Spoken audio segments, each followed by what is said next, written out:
Hello, ladies and gentlemen. Welcome to TGC. I'm your host Bhupendra Singh, and today we embark on a new journey where we will travel to some of the finest golf courses of the world. Golfers are travelers, aren't they? And it is so not simply because the game takes them to different places, but because golf itself is a journey across landscapes, across cultures, and sometimes across centuries. Come with me on a journey through some of the world's most remarkable golf courses and explore not only the stories of how they play but also why they matter. And for our very first journey, we begin where every golfing journey ultimately leads to the very place where the story of the sport began, St. Andrews, the home of golf.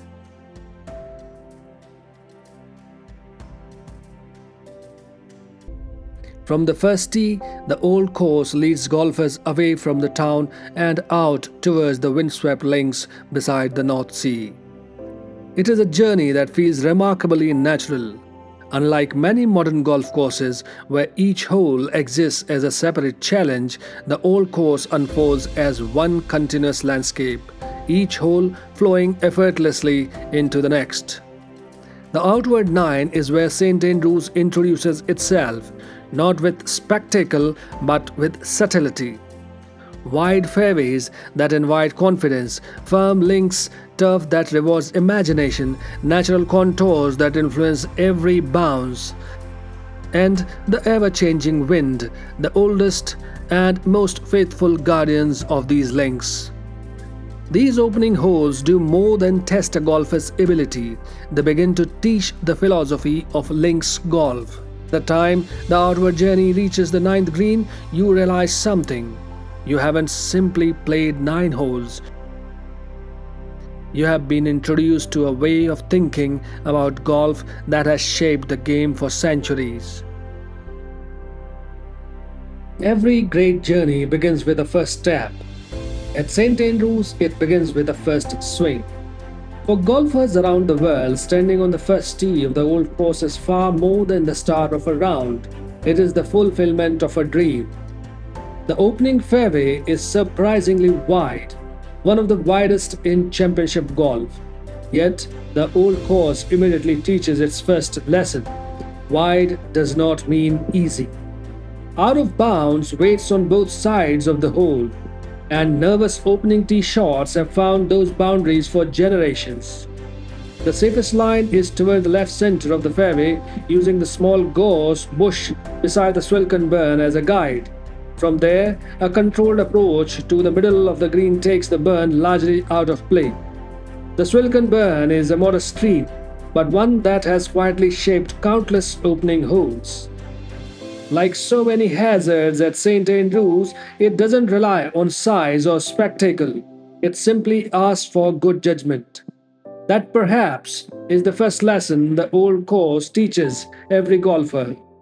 Play with patience, think before you swing, and allow the course to reveal itself one hole at a time. If the first hole welcomes you to St. Andrews, the second begins to ask questions.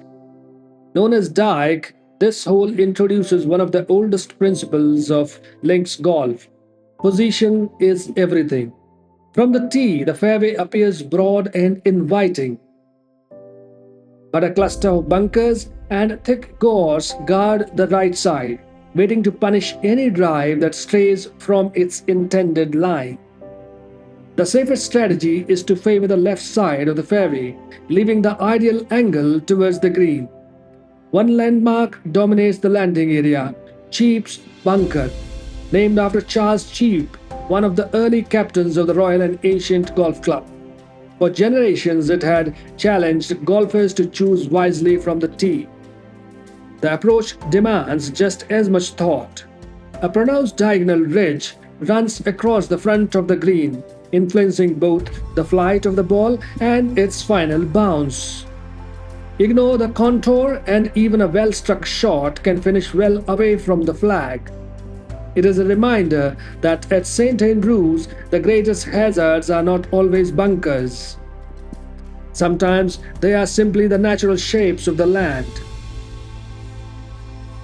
Standing on the second fairway, I began to appreciate why the old course has inspired golf architects for centuries. Nothing feels artificial, nothing feels forced. The landscape quietly dictates every decision. The second hole teaches an important lesson. On the old course, par may earn distance, but position earns opportunity. By the third hole, the old course begins to reveal one of its greatest secrets. At St. Andrews, finding the fairway is only half the challenge. Finding the right part of the fairway is what really matters. Known as Cart Gate, this elegant par 4 appears straightforward, with a generous landing area stretching ahead. But looks can be deceiving. The ideal drive is played towards the left center of the fairway, avoiding the cluster of bunkers on the right and creating the best angle for the approach. Waiting beside the green is Cartgate bunker, the hole's defining hazard. The further left the drive, the more this famous bunker influences the second shot, narrowing both the angle and the margin for error. It is a perfect example of strategic golf. Every decision from the tee shapes the next shot. That philosophy has inspired golf architects around the world for centuries. As I walked Cartgate, I realized that the old course never asked golfers to overpower it. Instead, it asked them to think, to understand angles, to understand positions, and to appreciate that sometimes the smartest route is not the most obvious one. By the fourth hole, the old course begins asking a different kind of question. Not can you play the shot, but which shot should you play? Known as ginger beer, this hole is one of the finest early examples of strategic golf. From the tee, golfers are presented with two distinct routes. The safer line is towards the elevated plateau on the left, offering a clear view of the approach. The more aggressive route follows the narrow valley on the right, promising a better angle but demanding far greater precision. Neither option is right, neither is wrong. The old course simply presents the choice and leaves the decision to the golfer. That philosophy continues on the approach. A large mound sits just short of the green. While a series of bunkers protect the left side, the angle created from the tee determines how much of those hazards come into play. At St. Andrews, every decision has consequences. Long before the golfer reached the green, the hole has already been shaped by the choice made from the tee. Walking ginger beer, I began to understand why the old course has remained relevant for centuries. It doesn't dictate how golf should be played, it offers possibilities. The golfer chooses the path. The course decides the outcome. That is the timeless brilliance of St. Andrews. The fifth hole marks a new chapter in the outward journey. Known as Hole of Cross, it is the longest and most demanding hole on the outward nine, and one of the finest demonstrations of strategic golf anywhere in the world. From the tee, the ideal line is just left of a distant pair of bunkers known as the spectacles. They appear almost like a gateway, guiding the eye while quietly influencing every decision that follows. For many golfers, the wisest second shot is not an attempt to reach the green, it is a layup. Positioned safely short of the spectacles, it leaves the best opportunity for the approach. Beyond them lies a deep swale, and beyond that, one of the old course's most remarkable features, an immense double green shared with the 13th hole, stretching nearly 100 yards from front to back. Finding the green is only half the challenge. Finding the right part of the green is what really matters. As I walked this hole, I realized that St. Andrews never rewards impatience. It rewards planning. Every shot prepares for the next. Every decision shapes the one that follows. Perhaps that is why Old Oak Cross has remained such a timeless test. It reminds us that golf is not simply a game of powerful swings, it is a game of thoughtful decisions. And sometimes, the smartest shot is the one that chooses patience over ambition. By the sixth hole, the old course has settled into its rhythm. There are no spectacular hazards, no intimidating water carries, no towering trees, and yet, Heathery quietly demonstrates why St Andrews has challenged golfers for centuries. From the tee, the hole appears uncomplicated. A marker post provides the ideal line, while golfers playing from the forward tees are better served by favoring the left side of the fairway to avoid the bunkers guarding either side of the landing area. It is another reminder that even the widest fairways reward thoughtful positioning. The true challenge, however, lies closer to the green. A natural gully stretches across the front of the putting surface, demanding a precise approach. Leave the ball short, and the gully becomes an obstacle. Fly it too far, and the contours of the green create an entirely different challenge. There's nothing artificial about it. The land itself provides the defense. As I walked Heathery, I found myself appreciating one of the defining qualities of the old course. Its greatest challenges are often its quietest ones. A slight contour, a gentle rise, a shallow hollow. By the seventh hole, the old course begins to challenge not just your swing, but your confidence. Known as high, this is one of the strongest tests on the outward line, proving that St Andrews, the correct line, is not always the obvious one.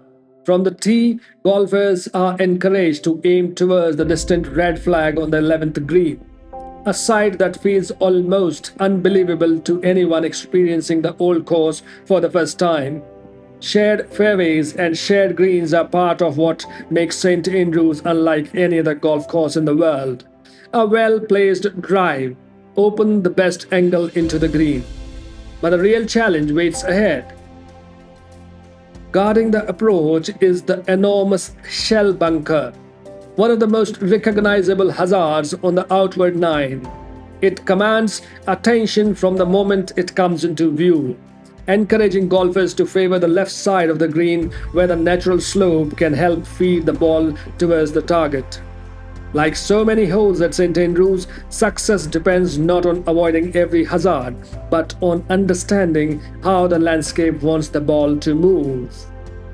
Walking high, I realized that links golf is a game of trust. Trust in your chosen line, trust in the contours beneath your feet, and trust that the simplest looking route is often the smartest one.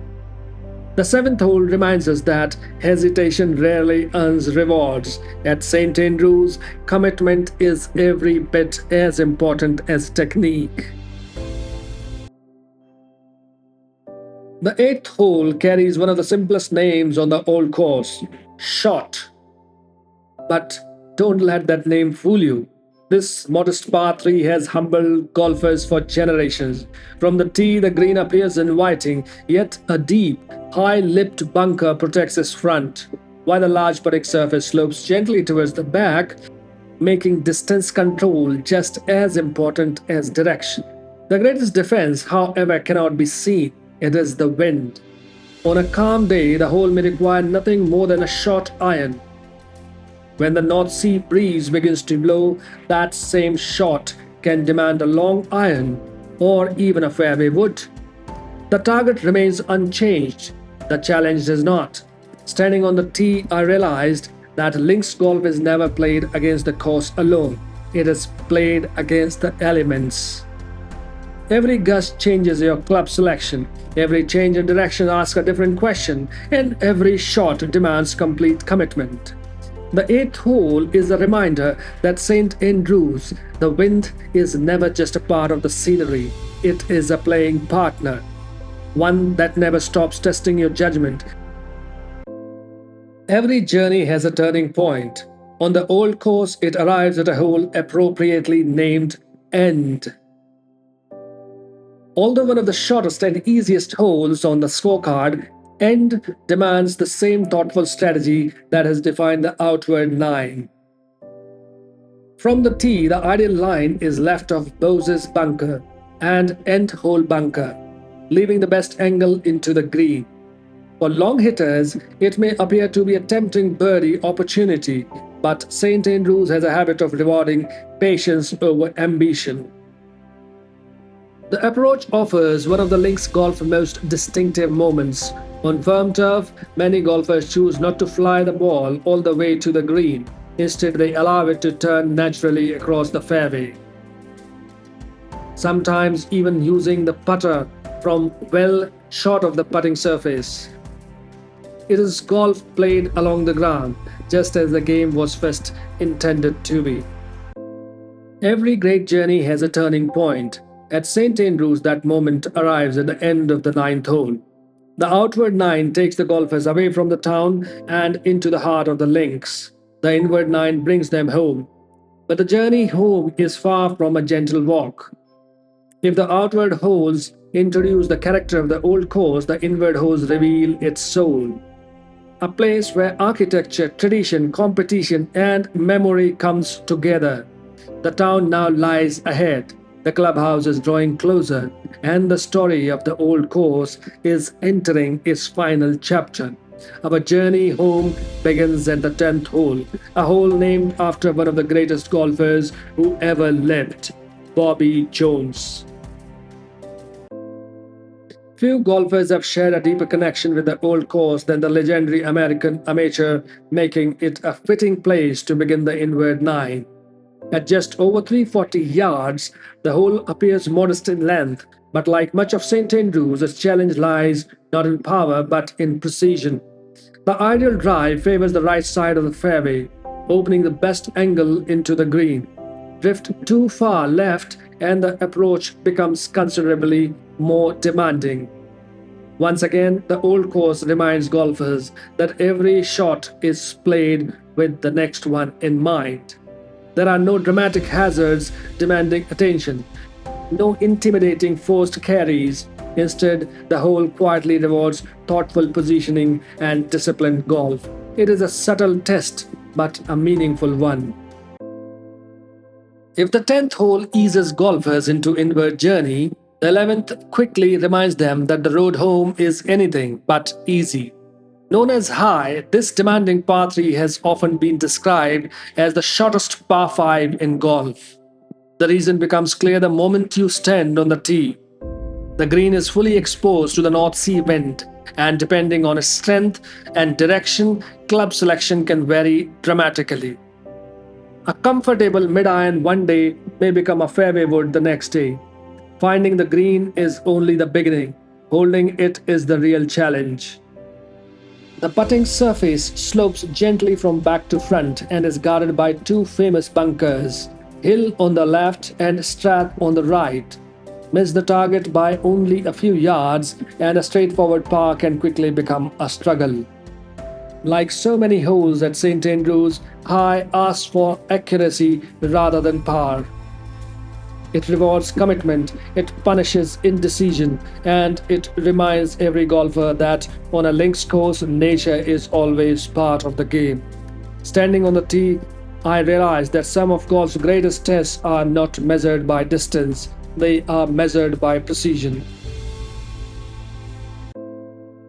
The 12th hole teaches one of the oldest lessons in golf.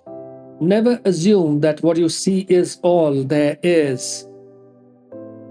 Known as Heathery, this relatively short par 4 is one of the toughest holes in the inward nine. Its modest length can be deceptive, but the scorecard tells the real story. It carries a stroke index of 3. From the tee, the fairway appears generous and inviting. What it doesn't reveal are the bunkers hidden within the landing area, waiting to catch drives that appear perfectly struck. For golfers unfamiliar with the course, they can come as an unwelcome surprise. The safest strategy is to favor the left side of the fairway, leaving a clearer approach to the green and avoiding the concealed hazards. The challenge continues on the approach. A shallow two-tier green places a premium on distance control. Finding the putting surface is important, but finding the correct level is what creates a genuine birdie opportunity. It is another reminder that St. Andrews rewards thoughtful golf rather than ambitious golf. Walking Heathery, I was struck by how little the old course relies on obvious danger. It doesn't shout, it whispers. Its greatest defenses are often hidden until it is too late. Perhaps that is why golfers return here again and again. Every round reveals something new, and every visit teaches a lesson that wasn't there the day before. The inward journey was gathering momentum, and the old course was beginning to reveal its deepest secrets. By the 13th hole, the old course begins to reveal another of its unique qualities. Its hazards have names, and with those names come stories. Known as hole or cross, this strategic par 4 rewards careful thinking from the very first shot. The drive must avoid a small but infamous cluster of bunkers known as the coffins. Few hazards in golf possess a more memorable name.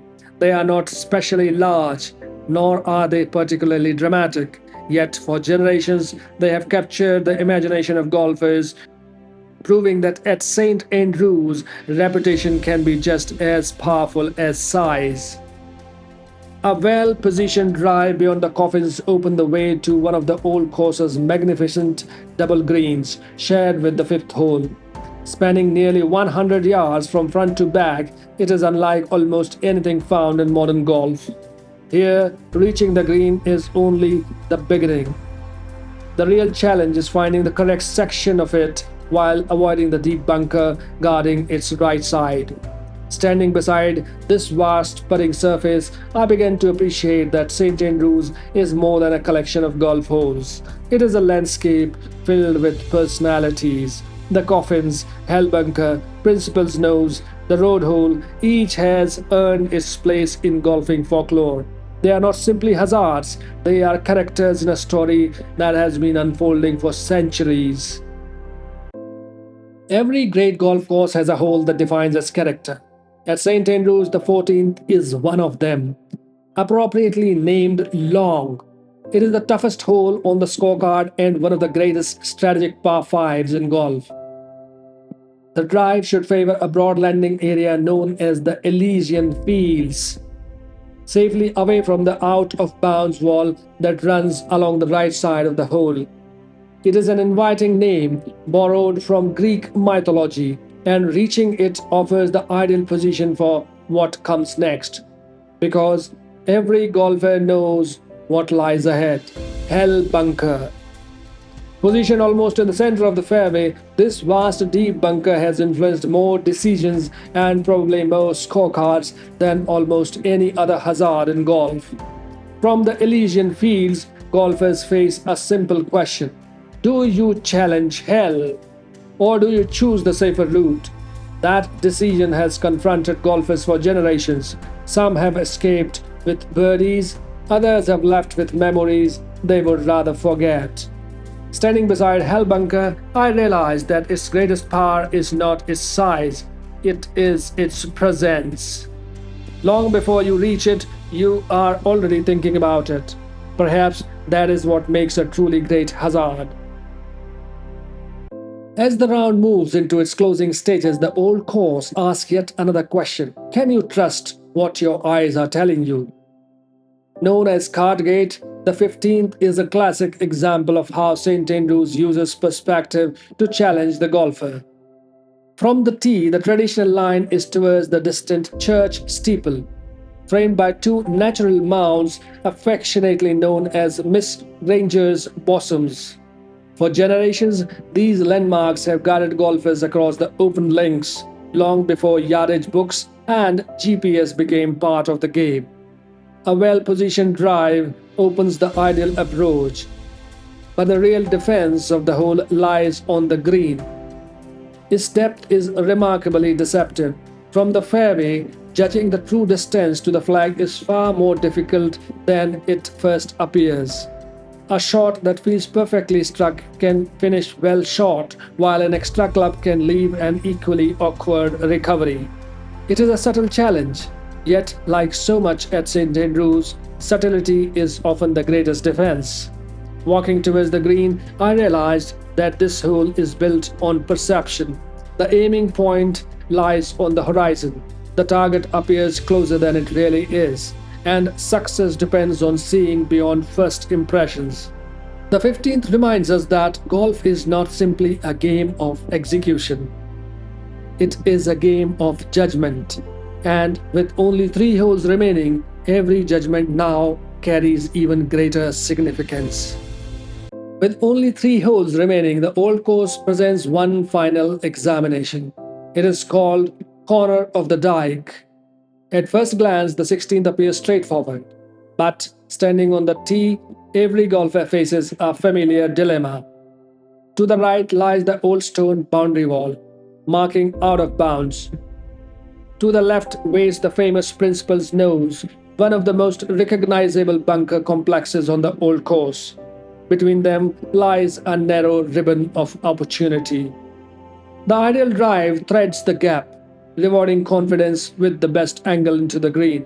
A more cautious player may choose to lay back, accepting a longer approach in exchange for greater safety.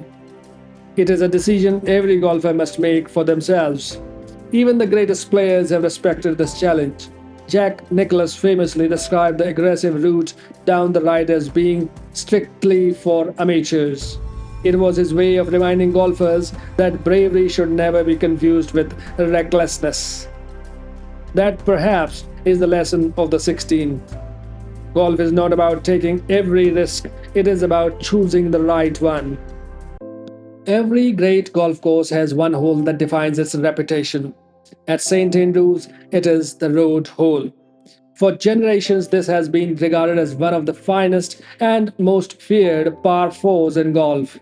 It has decided championships, humbled champions, and produced some of the most unforgettable moments in the history of the game. The challenge begins on the tee. To find the ideal line, golfers must drive boldly over the corner of the Old Course Hotel. It is one of the most iconic tee shots in golf, demanding complete commitment from the very first swing. A well-placed drive is only the beginning. The approach is played to a narrow, angled green guarded by the infamous road hole bunker. Deep, steep-faced, and perfectly positioned, it has ruined the hopes of countless golfers who found it at the wrong moment.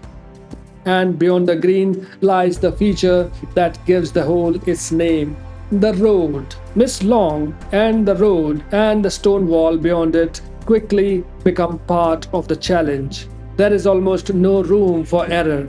Every shot demands precision. Every decision demands courage. And after surviving the road hole, only one walk remains. The walk home, towards the Swilcan Bridge, towards the Valley of Sin, towards one of the most iconic finishing holes in all of sport.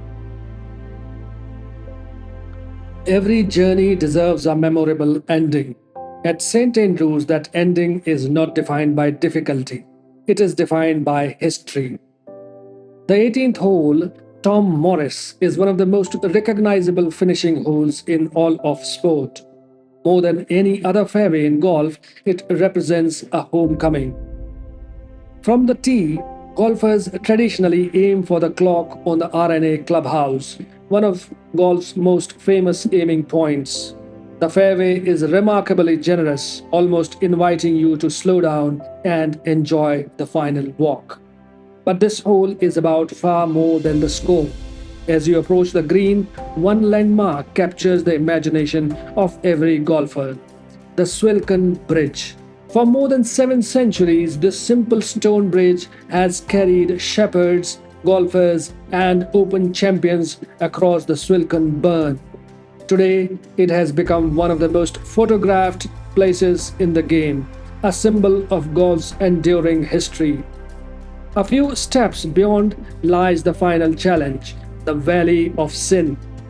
Not a bunker, not a water hazard, simply a natural hollow guarding the front of the 18th green.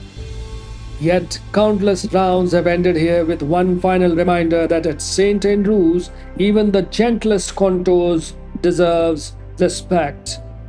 Standing on the Swilcan Bridge, I found myself looking back across the old course, the fairways, the dunes, the North Sea beyond. For a moment, time seemed to stand still. Generations of golfers had walked this same path before me. Generations more will walk it long after me. That is the true magic of St. Andrews. You arrive as a visitor, you leave feeling part of its story. There are places in every profession that occupy a special place in the imagination. For an architect, it might be Florence. For a cricketer, Lord's. For a tennis player, Wimbledon. And for a golfer, it is always St. Andrews. Ladies and gentlemen, I am your host Bhupendra Singh, and this is the Golfing Circle. See you in the next episode at some other golf course.